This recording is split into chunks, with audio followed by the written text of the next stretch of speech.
구원받은 자들에게 있어서 하나님 앞에 진정한 감사의 조건이 되는 부분들을 이제 한번 살펴보면서 저희들의 신앙을 돌아보고자 합니다.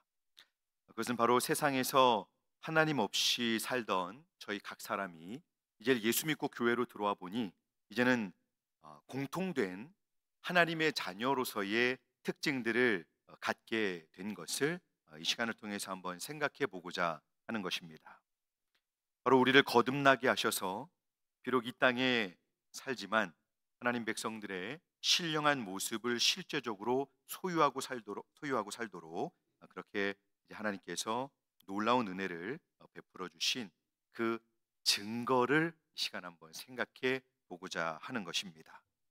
저희들이 이 증거를 가지고 있다는 것은 저 혼자만 가지고 있는 게 아니고 우리 모두가 이 내용을 공통적으로 가지고 있다는 것은 뭘 보여줄까요? 그것은 바로 하나님의 생명을 소유했다는 것이고 또한 구원을 받았다는 것입니다. 그래서 이 내용을 한번 살펴보려고 합니다. 그래서 이것을 다시 말하면 거듭난 하나님 백성들의 아, 이 공통된 특징, 구원받은 사람들이 갖고 있는 공통된 증거들을 살펴보려고 하는 것입니다. 근데 이제 이것을 우리가 살펴보는 일은 어, 이런 모습으로 변화되어져야 된다라고 이제 앞으로 이제 우리가 그런 삶을 지향하면서 살아야 되는 것이 맞기는 하지만 꼭 이렇게 살아야만 구원받는다 이렇게 강요하는 것은 아님을 저희가 기억해야 합니다. 거듭남의 증거들은 거듭난 사람에게는 반드시 있을 수밖에 없는 생명의 증거인 것입니다. 거듭났다고 하면 그 사람에게는 감출 수 없는 하나님 백성의 특징이 있게 되는 것입니다. 그래서 이것을 이제 우리가 살피는 동안 이걸 오해해서 이제 스스로 열매를 이제 그런 모습으로 나를 이렇게 바꾸어 감으로써 구원을 얻으려고 하는 것은 잘못된 일입니다. 이전에 우리 어르신들은 좀 아실지 모르겠습니다. 장미희라고 하는 그런 유명한 여배우가 있습니다. 그 장미희 배우님은 어, 저희들이 이렇게 뭐 이제 그 매체들을 통해서 봐서 알겠지만 그분은 굉장히 우아한 분이거든요. 근데 그분이 원래 그렇게 우아한 분이 아니셨습니다. 단발을 자르고 예쁘게 화장을 하고 이제 그런 사람처럼 연기를 하면서 점점 그것이 자신의 태도가 되어 버린 것입니다. 근데 저는 저희들이 그렇게 오늘 이제 우리가 이런저런 얘기들을 좀 생각해 볼 텐데 교회에서 듣는 이 말씀들을 가지고 내가 예수 믿는 사람처럼 보여야 되겠다라고 해서 예수 믿는 사람 남 목사님의 말을 잘 들어보니 이런 표현을 주로 쓰네요. 그래서 나도 이제 햇니껴 이거 버리고 이제 다른 이제 이 서울 말로 바꿔야지. 이제 이렇게 하면서 내가 신앙생활을 한다고 해서 내가 그걸로 하나님 백성이 되는 것이 아니다 이 말입니다. 그럼 이해되시죠? 그래서 저희들이 이 거듭난 성도님들이 사실 이런 거듭남의 증거들을 저희들이 살피게 될 때 이 내용을 들으면 이제 자신들의 영혼을 변화시키시고 거듭남의 열매들을 맺도록 베풀어 주신 하나님의 은혜가 얼마나 큰지를 발견하게 되고 저희들은 이런 점검 또 이렇게 우리를 돌아보는 말씀들을 통해서 하나님 앞에 더욱 큰 감사를 드리게 되는 것입니다. 그래서 이 내용을 묵상하는 것은 사실 똑바로 안 하십니까? 이렇게 지적하는 것이 아니고 오히려 저희 하나님 백성들에게 하나님이 주신 은혜의 내용들을 살펴봄으로써 저희들은 더 풍성한 감사와 찬양을 하게 되는 것입니다. 그래서 찬양 인도자가 찬양을 인도할 때 별로 기뻐하지 않는 것 같아서 다시 한번 찬양하겠습니다. 네, 이런 일이 없어야 되는 것이죠. 자, 그러면 오늘 이제 주일 오후에 살피게 될 이 내용들이 여러분들에게 만약에 자신에게서 발견하게 된다면 저희는 더 하나님께 감사하게 되고 만약에 요즘 들어서 이런 모습이 내게 보이지 않는다면 심각하게는 이럴 수 있겠죠. 제가 청년부 때 정말 하나님 앞에서 고민했던 것이 있습니다. 제가 정말 구원받은 것이 맞는가? 어떤 분이 저에게 형제는 구원받았습니까? 라고 직접적으로 물어보는 그 성경 공부 리더분이 있었습니다. 그래서 저는 신앙생활하면서 예수님을 인격적으로 만난 것을 어떻게 설명할 길이 없어서 주님을 만나고 나니 이런 참 평안하고 행복하고 교회 생활이 좋습니다. 이런저런 얘기를 했더니 그분의 결론, 형제는 아직 거듭나지 못했습니다. 그래서 제가 그 얘기를 들은 이후에 제가 그때 전도사 1년 차였는데요. 네, 전도사님 보고 구원받지 못했다고 하는 성도님을 만났는데 그게 여러분 너무 심각하게 고민이 되는 겁니다. 그래서 하나님 앞에 간절히 기도했습니다. 주님, 저는 주님을 안다고 생각했는데 주님은 저를 모르시는군요. 라고 생각하면서 정말 간절히 기도했습니다. 그런데 이제 지금같이 아주 피곤한 오후 예배 때 거의 성도들이 사경을 헤매고 있는 사람들이 많은 그런 시간에 저는 잠을 잘 수가 없었습니다. 저는 예배 시간에 하나님이 저를 안다라고 말씀하실 거다라는 확신을 가지고 그 오후 시간을 정말 이렇게 온 마음을 다해서 예배를 드렸습니다. 그런데 모든 분들이 피곤을 이기지 못하는 그 시간에 예배가 끝나서 다 일어나서 피곤해하고 막 다 돌아가려고 하는데 이 앞자리 한 군데에서 흐느끼는 소리가 들렸습니다. 저였습니다. 그때 말씀을 듣는 중에 역시 제가 표현을 못해서 그렇지 이 정말 못난 사람에게 예수께서 이 저의 어떠함이 아닌 그분의 은혜로 구원해 주셨다는 말씀을 들려주셔서 또 그날 담임 목사님께서 충분히 준비하지 않으신 설교여서 다른 분들은 별로 기대를 안 하신 것 같은데 저는 그래서 저 한 사람을 위한 설교였다라고 믿습니다. 아무도 아멘을 안 하시네요. 하나님께서 때로 설교자들을 갑자기 그렇게 설교하실 때가 있습니다. 설교하게 하실 때가 있다고 그 목사님께서 말씀을 해주셨습니다. 그래서 어느 날은 한 성도님을 위해서 그렇게 설교하신 것 같다라고 이렇게 사역자 회의 때 한번 말씀해 주신 일도 있었는데요. 하여튼 그날은 저에게 그런 날이었습니다. 그러고 나서 저는 그 성교 공부 리더분을 더 이상 미워하지 않고 저는 그분이 우리 교회에서 없어져야 된다고 확신하고 있었는데 네, 그분도 사랑하게 되고 이해할 수 있었습니다. 여러분 이렇게 이런 내용을 들을 때 내가 구원을 못 받았다라고 하는 것으로 상처받을 것이 아니라 오히려 주님께 더 나아가서 예수님을 믿을 수 있게 해달라고 제가 지금까지 믿고 있던 것이 잘못된 것입니까? 라고 주님께 물으면서 다시 처음에 그 은혜를 주님께 구하면 주님께서 저희로 하여금 다시 한번 주님과의 관계가 새롭게 된 그 상황 속에서 은혜를 또 감격스럽게 경험할 뿐만 아니라 그 시간으로부터 진짜 열매들이 맺힐 수 있게 해 주실 것입니다. 그래서 이제 그럼에도 이 내용을 이제 듣게 될 때 어떤 분은 어, 심각하게 자기가 하나님의 자녀가 아니었다라는 것을 발견하게 되는 분도 있을 것입니다. 그런데 만약 그런 상황이 있을 때 두려워하지 마시고 오히려 이제 진짜 신앙생활을 시작한다라고 생각하고 다시금 구주 예수님을 겸손히 또 진실하게 믿고 의지하실 수 있기를 바랍니다. 생명의 주님께로 다시 피하셔서 진정한 영혼의 의사이신 예수님께 나와서 용서와 구원의 은혜를 다시 한번 받아서 누리실 수 있기를 바랍니다. 자, 여러분 이제 저희가 하나님의 나라에 들어가려면 거듭나야 합니다. 여러분 이 사실 알고 계시죠? 가랑비에 옷 젖는다고 그저 교회에 여러분들 그 정해 놓으신 그 자리 다른 분은 잘 못 앉으실 텐데 거기에 오래 앉아 있으신다고 우리가 하나님의 자녀로 그냥 변화되는 것이 아닙니다.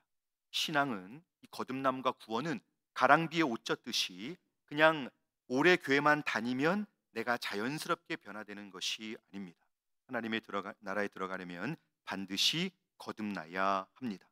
우리가 다시 거듭나게 되는 그 하나님의 방편은 하나님의 말씀과 성령입니다. 다시 말하면 말씀을 도구로 역사하시는 성령께서 어떤 사람의 영혼 안에서 역사하심으로써 거듭남의 역사가 일어나게 되는 것입니다. 오늘 본문에서 주님은 이제 성령을 바람으로 비유하시면서 거듭남의 역사를 저희에게 설명해 주고 계십니다. 그 내용을 간단히 보면 첫째로 바람은 여러분 임의로 불잖아요. 그리고 그런데 이제 바람은 임의로 불지만 두 번째 바람의 소리를 저희들이 듣게 됩니다. 그리고 때로는 바람이 이렇게 막 때리고 지나가는 것도 경험을 합니다. 바람은 저희가 감각을 할 수가 있습니다. 그러나 바람이 어디서 불고 또 어디로 가는지를 알지는 못합니다. 바로 이 바람의 특성과 같이 성령으로 난 사람, 성령으로 말미암아 거듭난 사람은 다 이와 같다라고 주님께서 오늘 말씀하고 계신 것입니다. 주님께서 사용하신 비유는 참 놀랍기도 하고 완전하다라고도 말할 수 있습니다. 우리는 이제 저희가 살아있는 것을 볼 때 생명을 감각적으로 또 의식을 통해서 이제 알기는 하지만 어떻게 생명이 내 안에서 유지되고 또 지극히 신비스러워서 내 안에서 어떻게 이 생명이 유지되는지 저희는 이것을 설명할 길이 없습니다. 생명으로 난 그 새 생명, 성령으로 난 새 생명도 마찬가지입니다. 저희에게 하나님의 생명이 임하게 되고 그로 말미암아 변화된 모습들이 나타내어지는 것을 설명할 길이 없습니다. 단지 저희는 그 거듭난 사람에게 나타나는 증거와 또 맺어지는 열매를 통해서 거듭나게 하시는 성령의 역사를 알게 될 뿐입니다. 다시 말하면 거듭난 사람에게 나타나는 이 증거와 열매를 통해서 그 사람이 거듭난 사람인지 아닌지를 어느 정도 분간할 수 있다는 것입니다. 비록 성령의 역사는 신비하고 사람의 눈에는 직접 보이지 않지만 항상 눈으로 보아 알 수 있는 결과를 갖게 된다는 것입니다. 또 주님께서도 나무는 각각 그 열매로 안다라고 말씀하셨잖아요.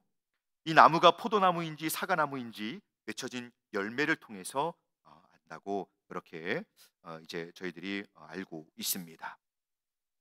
자, 그러면 거듭난 사람이다라고 하는 것을 알 수 있는 그 증거요 열매는 무엇일까요? 사실 이것이 중요한 관심거리입니다.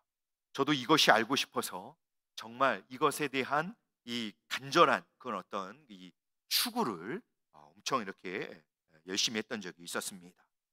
열매를 통해서 성령으로 거듭난 사람이라는 것을 알 수 있다고 하면 그 열매들은 주로 어떤 것들을 말하는 것일까요?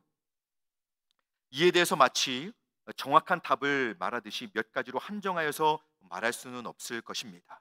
이런 열매가 있으면 거듭난 사람입니다. 이것을 이렇게 공식처럼 쉽게 이렇게 설명하기는 어렵습니다. 그러나 거듭난 사람에게는 분명히 거듭난 사람의 삶의 방식이나 습관, 신앙 태도와 같은 것들이 성경에 기록되어 있습니다. 성경이 저희에게 말해주는 그 많은 사례들을 근거로 해서 가장 근본적인 몇 가지를 그 공통적으로 나타나는 내용들을 저는 오후 시간에 여러분들과 좀 나눠보려고 합니다. 한 8가지 정도를 나눠보려고 하는데요. 오늘 큰일 났습니다. 그래서 이 말씀을 통해서 자신들을 한번 점검해 보시고 하나님의 은혜를 구하실 수 있기를 바랍니다. 이 8가지를 이제 한 주에 한 가지 정도 이렇게 말씀을 겁나시죠? 네. 그래서 오늘은 한 가지만 말씀을 드려보려고 합니다. 사도 요한은 다른 사람들이 잘 다루지 않는 이 거듭남의 문제를 요한복음에서 집중적으로 다루고 있습니다. 그래서 요한복음에서는 거듭남의 원리적인 내용들을 이야기하고요. 근데 이제 실제로 이 거듭난 사람에게서 나타나는 열매요 증거들, 이런 어떤 그 보여지는 부분들은 주로 요한 1서에서 다루고 있습니다. 저는 그래서 이와 같은 내용들을 여러 책들에 나온 것들을 간단히 정리해서 한번 여러분들에게 말씀을 드려보겠습니다. 장황하고 어려운 내용이기는 하지만 최대한 좀 신뢰할 만한 그런 책들에서 좀 목사님들의 그 가르침에서 간략히 정리한 내용을 소개해 드리도록 하겠습니다. 자, 요한 사도가 말하는 이 거듭남의 첫 번째 증거요 열매는 바로 예수 그리스도, 우리 예수님을 구세주로 믿는다는 것입니다. 전혀 새롭지 않죠? 네. 요한 1서 이 5장 1절을 보면 예수께서 그리스도이심을 믿는 자마다 하나님께로서 난 자니라고 말씀을 하고 있습니다. 예수님께서 그리스도이심을 믿는다는 말은 사람들이 편하게 고백을 이렇게 하고 있는 말인데요. 저희들 사이에서 사실 우리 다 예수 믿는 사람입니다. 저는 세례까지 받았는데 혹시 제가 직분이 뭐 같아 보이세요? 제가 이렇게 물어보는 분들도 가끔 있었습니다. 뭐로 보이겠습니까? 교회 안 다니는 사람처럼 보이죠. 근데 자꾸 그런 걸 물어보시면 곤란한데요. 우리가 예수 그리스도를 믿는다라고 모두가 편하게 고백을 하고 있는데, 오늘 예수님께서 말씀하시는 이 거듭남의 증거로서 예수님을 그리스도이심으로 믿는 자다라고 하는 이 내용은 1세기 당시 배경 속에서 설명이 될 수 있는 것입니다. 1세기 당시에 그들은 예수 그리스도께서 그들의 주변에서 분명히 이 목수의 아들처럼, 또 그냥 너무나 평범한 사람처럼 보였었습니다. 그래서 많은 사람들이 예수님을 이제 믿는다라고, 믿어야 한다라고 했을 때 어떻게 그 사람을 믿는가라고 이렇게 말하면서, 사실 정말 그 거부감을 이기고 주님을 믿기가 굉장히 어려웠습니다. 그랬는데 어떤 이들은 그런 상황 속에서도 예수님을 구원의 주님이신 그리스도다, 이분만이 나의 유일한 메시아다, 이분만이 나를 구원할 수 있어 유일한 구원자이시다, 이렇게 말을 했던 것입니다. 여러분, 사실 이렇게 말한다는 것은 지금도 그렇게 쉽지는 않지만 당시에는 너무 어려운 일이었던 것입니다. 이 세상의 많은 관원들은 예수님을 그 사람들의 고백과 같이 메시아라고 인정하지 않았습니다. 구원자로 믿지 않았던 것이죠. 그래서 이 믿음을 고백한다는 것은 사실은 그 사람들의 이 삶을 걸고 해야 되는 고백이었던 것입니다. 이 유대 종교 지도자들은 그들을 따라다니면서 그들의 경제활동, 그들의 실제적인 삶을 살아가는 모든 상황들을 제안했습니다. 그리고 로마는 이 예수님을 믿는 사람들에게 실제로 이 황제 숭배를 하지 않는다는 그런 죄목을 붙여서 이렇게 예수 믿는 사람들의 많은 사람들을 죽이고 고문하고 있었습니다. 그러니 여러분, 이 예수님을 믿는다는 것, 나는 최소한 하나님은 참 존재하신다고 믿고 그분이 살아계신다고 믿어. 하나님 좋은 분이시지. 뭐 이런 일도 저런 일도 뭐 잘 되게 해주시니까 난 하나님을 난 믿고 있어. 이렇게 말하는 정도를 가지고 우리는 그 사람이 거듭난 사람이다라고 말할 수 없습니다. 이 세상에서는 하나님을 그런 식으로 믿으면서도 그리스도인이 아닌 사람들이 아주 많습니다. 하나님에 대해서 적절한 어떤 개인적인 이런 신뢰, 신앙심 같은 비슷한 것을 가지면서도 사실 그리스도인이 아닌 사람, 거듭나지 못한 사람들이 많이 있습니다. 기독교 신앙은 여러분 대단히 특별한 것입니다. 예수께서 그리스도이심이 믿어지는 것, 이것을 여러분 수동태로 바꾸면 우리가 더 분명하게 이해할 수 있습니다. 예수를 믿는 것, 우리가 편하게 이렇게 내가 교회 다니기로 결정하고 동문교회 등록하고 교회 다니기는 생활을 시작하면, 예배드리기 시작하면, 그래서 시간이 지나면 우리가 하나님의 백성이 된다, 이것이 아닙니다. 그렇게 다니면서도 거듭나지 못한 사람들이 있을 수 있다는 것입니다. 그래서 이 기독교 신앙은 대단히 특별한 것입니다. 왜냐하면 내가 믿으려고 해서 믿는 게 아니고 믿어지는 것을 거부할 수 없어서 이 신앙을 계속 유지하는 것입니다. 우리의 모든 믿음이 예수 그리스도께 초점이 맞추어져서 이제는 그것으로 시작해서 내 삶 전체가 예수 그리스도께로 향하게 되는 것이기 때문에 그렇습니다. 바로 하나님께로서 난 자, 곧 거듭난 자에게 있는 증거는 바로 이 땅에 사셨던 예수께서 하나님의 기름 부음을 받은 메시아요, 나의 유일한 구원자로서 그분만이 나의 영혼의 구원과 장차 영생을 주실 분이심을 믿는 것입니다. 그리고 이것이 믿어지는 것입니다.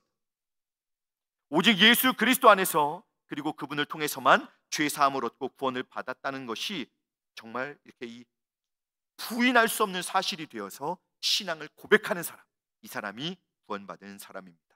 그것을 믿는 것이 거듭난 자에게 있는 증거다라고 성경이 말씀하고 있는 것입니다.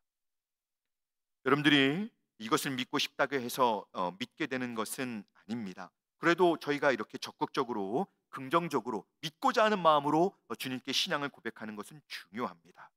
하지만 저희들이 신앙생활 하다 보면 그냥 교회를 다니면 되고 내가 예수를 믿는 것, 이런 것들을 대수롭지 않게 생각하는 분들이 있는 것 같습니다만, 여러분, 이것은 아주 특별한 것입니다. 거듭난 자에게만 있는 일입니다.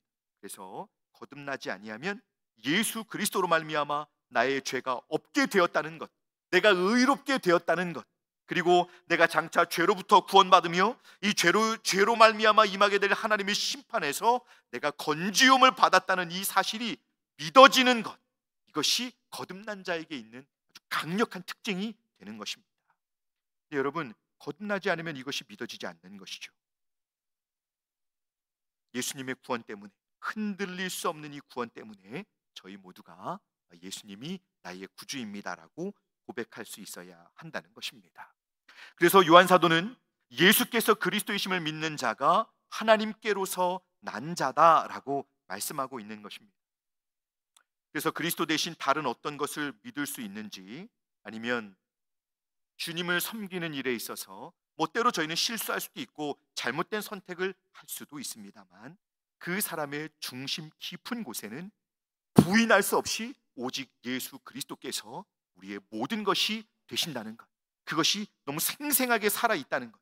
때로는 저희가 그거를 감추고 죄를 선택할 수 있고 또 잘못된 또 인간적인 선택과 결정을 할 수 있습니다만, 그럼에도 불구하고 그들은 예수님이 나의 유일한 구주요 하나님이신 것을, 그는 그것을 부인할 수 없어서 결국에는 돌아오게 되는 것입니다. 1세기 당시가 그러했습니다. 예수 그리스도를 주로 믿을 것인지 아니면 황제를 믿을 것인지, 그 자신의 구주로 이렇게 믿을 것이냐라는 그 질문 앞에 오직 예수님만이 저의 구주이십니다 라고 말할 수밖에 없는 자신의 모습을 볼 때, 자녀들도 있고 가족들도 있습니다만 신앙을 부인할 수 없어서 하나님, 남겨지는 가족들을 주님께 부탁드립니다라고 하고 형장으로 끌려가는 것이죠. 사자 앞에 서게 되고 화형대 앞에 서게 되고 십자가 앞에 서게 되었던 것입니다. 이 사람들이 누굽니까? 이 사람들이 거듭난 사람들입니다. 거듭나지 않으면 그 상황에서 누구도 자신의 신앙을 지킬 수 없었던 그 상황들, 그때가 바로 오늘 사도가 말씀하는 예수 그리스도께서 나의 구주이심을 고백하는 바로 그런 상황이었다는 것이죠. 십자가에 달리게 되고 불에 태워지게 되고 성령으로 난 사람만이 모든 것을 내려놓고 주님께 자신을 드릴 수 있는 바로 그런 고백을 하게 된다는 것입니다. 거듭난 사람이 아니라면 그리스도를 자신의 우선순위에 놓고 결정하기 어렵습니다. 다른 쪽을 택할 수가 있는 것이죠. 죽음의 위협이 오는데 여러분, 다른 데로 가지 않겠습니까? 하지만 거듭난 사람은 온 세상을 다 준다고 해도 예수 그리스도를 포기할 수 없습니다. 이런 확신을 가진 사람이 거듭난 자다라는 것입니다. 왜냐하면 예수님 안에서 최고의 가치를 발견했기 때문입니다. 거듭난 사람에게는 예수님이 이런저런 것 중에 하나가 아니죠. 유일하신, 오직 유일한, 또 전부이신, 이렇게밖에는 표현할 수가 없는 분이십니다. 거듭난 사람에게 그리스도는 참으로 그 사람의 중심입니다. 그래서 예수님을 믿고 따를 때 그분을 자랑하는 삶을 빼면 그 삶에는 더 이상 삶의 의미가 없어지는 것입니다. 저와 여러분들에게 이런 주님을 향한 고백이 있습니까? 예수께서 과연 십자가에서 죽으신 그 주님이 과연 저와 여러분들의 전부이십니까? 그분이 오직으로밖에는 설명하실 수 없으신 저와 여러분들의 구주이십니까? 이 열매가 저와 여러분들에게 있어질 수 있기를 간절히 소망합니다. 사실 이 사실은 감사의 조건이 아닐 수 없습니다. 여러분, 이것은 대충 믿을 게 아니에요. 이것은 엄청난 일입니다. 이게 여러분 얼마나 엄청난 것인지를 저희가 알아야 하는 것이죠. 안타까운 것은 우리가 예수님을 믿게 되는 이 사실이 얼마나 엄청난 것인지 성도 자신이 잘 모를 때가 있다는 것이죠. 성도님들이 이걸 모르시면 예수를 믿는 것이 그토록 엄청난 일이고 이것이 얼마나 큰 가치가 있는 일이고 하나님의 아들께서 이루신 구원을 소유한 사람만이 고백할 수 있는 일이라는 것을 성도님들이 그 가치를 모른다면 여러분, 이 가치를 누가 알고 살아갈 수 있겠습니까? 이 소중한 구원을 받았음에도 예수님이 자신들에게 그렇게 소중하다고 하면서도 여전히 예배와 주님을 섬기는 자리에서 주님을 소중히 여기는 참 사랑과 감사가 드러나 보여지지 않는다면 당연히 그 본인의 신앙생활 속에서 갈등이 일어나고 혼란이 일어날 수밖에 없는 것입니다.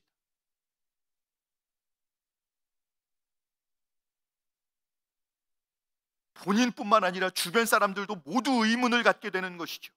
저분은 지금 예배를 어떻게 생각하는 거지? 누구를 예배하시는 거지? 본인 스스로도 나는 지금 교회 생활 속에서 누구를 예배하고 나는 왜 신앙생활을 하고 있는 것이지? 본인 스스로가 혼란스러워지는 겁니다. 주님을 섬기는 자리에서 아니면 안 믿는 이웃들과의 상황 속에서 예수님을 모르는 사람처럼 우리가 그렇게 거침없이 말하고 행동하는 상황이 있다면 여러분, 저희는 한번 우리 스스로를 돌아보셔야 합니다. 정말 주님이 저희들에게 소중한 분이 맞으십니까? 모든 섬김과 예배 그리고 이 은혜를 구하고 누리는 모든 것들이 정말 주님이 소중한 분이셔서 하는 것이 맞습니까? 오늘 중고등부에서 아이들의 회심을 위한 특별한 예배를 준비했습니다. 아이들에게 이제 예수님과 함께 못 박힌 한 강도를 설명하면서 하루밖에 남지 않은 사람이 십자가상에서 예수님을 만나게 되었습니다. 비록 그는 십자가에 달려 있었지만 처음에는 두 강도가 예수님을 같이 공격했었습니다. 그런데 한 강도가 주님의 기도를 들었습니다. 아버지, 저들의 사하여 주옵소서.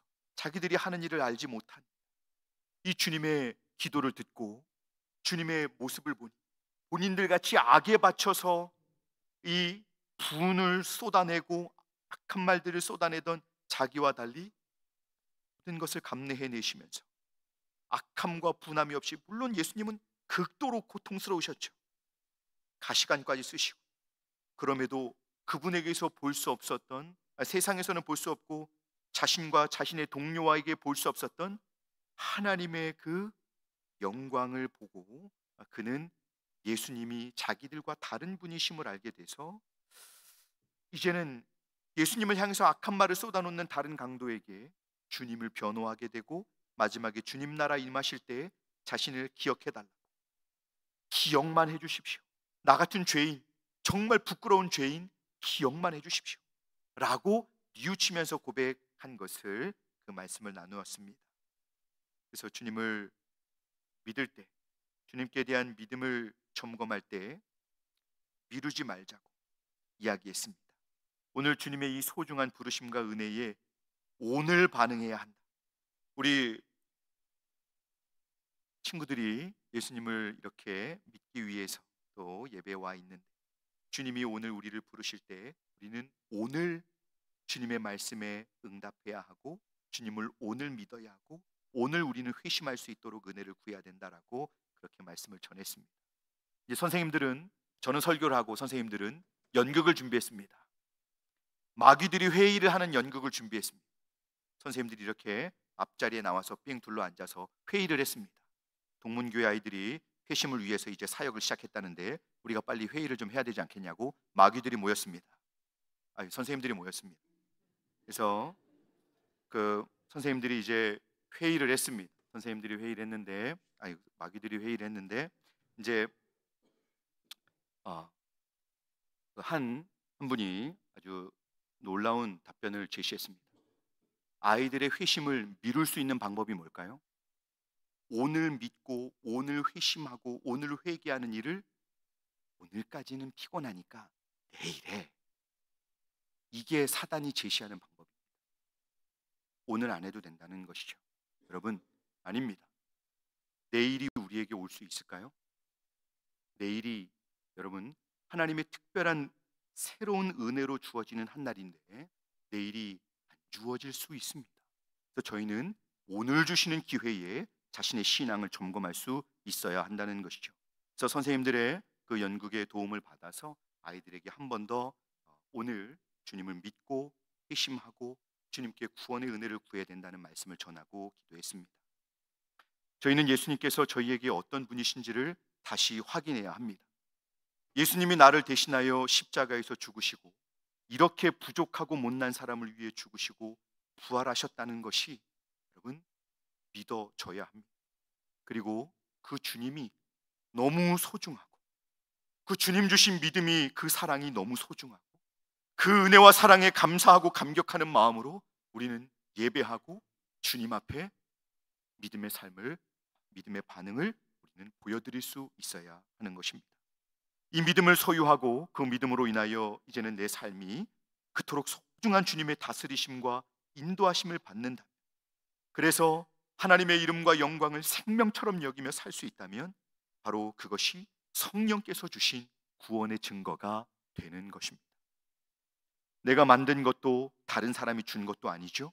이 소중한 구원을 감사하면서 이 생명이 이제는 거듭남을 통하여 새롭게 하늘로조차 주어진 것임을 알고 이 생명을 주신 예수 그리스도의 이름과 영광을 위해 온 마음을 다해서 믿음의 삶을 달려가시는 저와 여러분들이 되실 수 있기를 바랍니다. 말씀을 맺겠습니다. 세상적인 조건들로 인해서 감사의 제목을 이렇게 삼다 보면은 제가 받은 선물, 하나님의 은혜의 선물들이 왠지 부족하고 작아 보이고 때로는 주님께서 주신 게 너무 커서 때로 교만해지기도 합니다. 저희의 감사의 제목은 사실 세상에 있는 어떤 것보다 먼저는 세상에서 얻을 수 없는 성령의 특별한 역사로 주신 것에서 저희가 찾을 수 있어야 합니다. 오늘 예수님을 자신의 구주로 믿고 있으시다면 그 주님의 십자가가 나와 같은 죄인을 위해 특별히 주신 선물임이 믿어진다면 저희가 다시 새로운 마음으로 감사하며 주님께 찬송으로 영광을 돌리실 수 있기를 바랍니다. 하나님의 특별한 사랑을 받는 성령으로 거듭난 자에게 주시는 선물을 소유한 것이기 때문에 그렇습니다. 저희 모두가 영적으로 더욱 민감해지고 또 부유해져서 이 놀라운 성령의 열매와 역사로 인해 더욱 감사하고 이 흔들리지 않는 감사의 조건들을 통해서 피곤하고 바쁘고 또 여러모로 어려운 때이지만 하나님을 더 사랑하시고 또 허락하신 섬김의 자리에서 깊은 감사와 눈물로 충성을 다하게 되는 저와 여러분들이 되실 수 있기를 주님의 이름으로 축복합니다. 기도하겠습니다.